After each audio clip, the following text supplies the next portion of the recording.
Student, इस video में हम क्लास 10th सामाजिक विज्ञान के सिलेबस को डिस्कस करेंगे। हमने मैप सीरीज़ प्रारंभ की थी, उस सीरीज़ को भी हम कंटिन्यू करेंगे। आपको पता है कि लगभग 35 दिन का समय बचा है आपकी परीक्षा में। मैं मानता हूँ कि आपने एक बार सिलेबस को पढ़ लिया है, अब आप लोग रिवीजन कर रहे होंगे। लेकिन इस समय आपको यह ध्यान देने की आवश्यकता ज़्यादा है कि सामाजिक विज्ञान के किस भाग से कितने नंबर के प्रश्न पूछे जाते हैं। अगर आपको ये पता होगा कि किस भाग से कितने मार्क्स के प्रश्न पूछे जाते हैं तो आप कम समय में ज़्यादा आउटपुट दे पाएंगे। साथ ही साथ आपका समय बचेगा और उस समय का प्रयोग आप अन्य सब्जेक्ट को तैयार करने में प्रयोग कर सकते हैं। आइए अब सिलेबस को डिस्कस करते हैं। सामाजिक विज्ञान विषय की बात करें तो इसमें प्रश्न पत्र आएगा, वो 70 नंबर का आएगा। बाकी आपका जो 30 अंकों का जो होगा वो प्रोजेक्ट कार्य होगा। अब जो 70 नंबर का पेपर आएगा सामाजिक विज्ञान का, उसमें 4 भाग हैं सामाजिक विज्ञान में। तो पहला भाग है इतिहास, दूसरा है भूगोल, तीसरा है नागरिक शास्त्र और चौथा है अर्थशास्त्र। इसमें इतिहास और भूगोल है। इतिहास भूगोल से जो प्रश्न आपके पूछे जाएंगे वो 20-20 नंबर के प्रश्न पूछे जाएंगे, अर्थात 40 नंबर के प्रश्न पूछे जाएंगे। वहीं नागरिक और अर्थशास्त्र से आपके 30 नंबर के प्रश्न पूछे जाएंगे। कुल मिलाकर के आपका जो पेपर आएगा वो 70 नंबर का पेपर आएगा। अब हम एक एक करके समझ लेते हैं कि इतिहास में जो चैप्टर्स हैं उनका वेटेज कितना है। अगर हम खंड 1 की बात करें तो खंड 1 में 2 चैप्टर हैं। एक है यूरोप में राष्ट्रवाद का उदय, दूसरा है भारत में राष्ट्रवाद।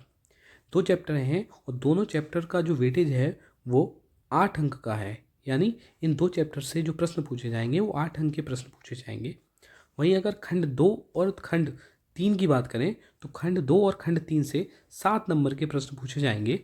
और खंड 2 और 3 की बात करें तो खंड 2 और 3 में 3 चैप्टर आते हैं। पहला है भूमंडलीकृत विश्व का बनना, दूसरा है औद्योगिकरण का युग और तीसरा है मुद्रण संस्कृति और आधुनिक दुनिया। यानी खंड 2 और खंड 3 से 7 अंक के प्रश्न पूछे जाएंगे।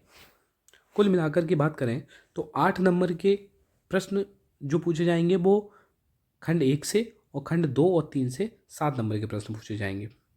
जो मानचित्र कार्य है वो मानचित्र कार्य 2 ही सब्जेक्ट से पूछा जाता है, एक इतिहास और दूसरा है भूगोल। तो मानचित्र कार्य इतिहास से पूछा जाएगा और मानचित्र जो कार्य इतिहास से पूछा जाएगा वो 5 अंक का होगा।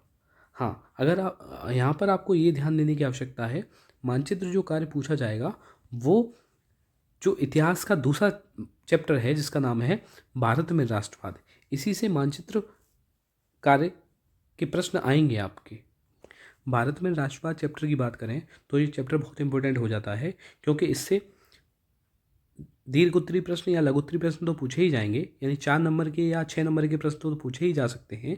इसके अलावा इससे मैप के भी प्रश्न पूछे जाएंगे और उस मैप के प्रश्न का जो वेटेज होगा वो 5 नंबर का होगा। तो आपको याद रखना है, इस चैप्टर को बहुत ज़्यादा विशेष तौर पे तैयार करना है। मैपिंग सीरीज जो चल रही है उसमें हम मानचित्र कार्य को कवर कर लेंगे। सामाजिक विज्ञान के दूसरे भाग की तरफ चलें तो दूसरा जो भाग है वो है भूगोल। भूगोल का भी जो वेटेज रहेगा पेपर में वो 20 अंक का होगा।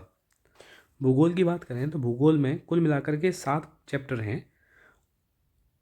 उसमें से हम 4 चैप्टर की बात करें जिसमें पहला चैप्टर है संसाधन विकास, दूसरा है वन एवं वन्यजीव संसाधन और तीसरा है जल संसाधन और चौथा है कृषि। तो इनका जो वेटेज है वो वेटेज 9 अंक का है। वहीं अगर हम चैप्टर 5 और 6 और 7 की बात करें, जैसे चैप्टर 5 है खनिज तथा ऊर्जा संसाधन, और 6वां चैप्टर है जिसका नाम है विनिर्माण उद्योग, और 7वां चैप्टर है राष्ट्रीय अर्थव्यवस्था की जीवन रेखाएं। तो इसका जो वेटेज है वो है 6 अंक का। भूगोल से भी मानचित्र संबंधी प्रश्न पूछे जाते हैं और उनका वेटेज होता है 5 अंक का। तो भूगोल का जो भाग है उसको भी आपको अच्छे से तैयार करके जाना है, क्योंकि इसका भी वेटेज 20 अंक का है। क्योंकि प्रारंभ के 4 चैप्टर से 9 अंक के प्रश्न पूछे जाएंगे और वहीं बाद के 3 चैप्टर से 6 अंक के प्रश्न पूछे जाएंगे, और मानचित्र संबंधी जो प्रश्न है वो 5 अंक के होंगे।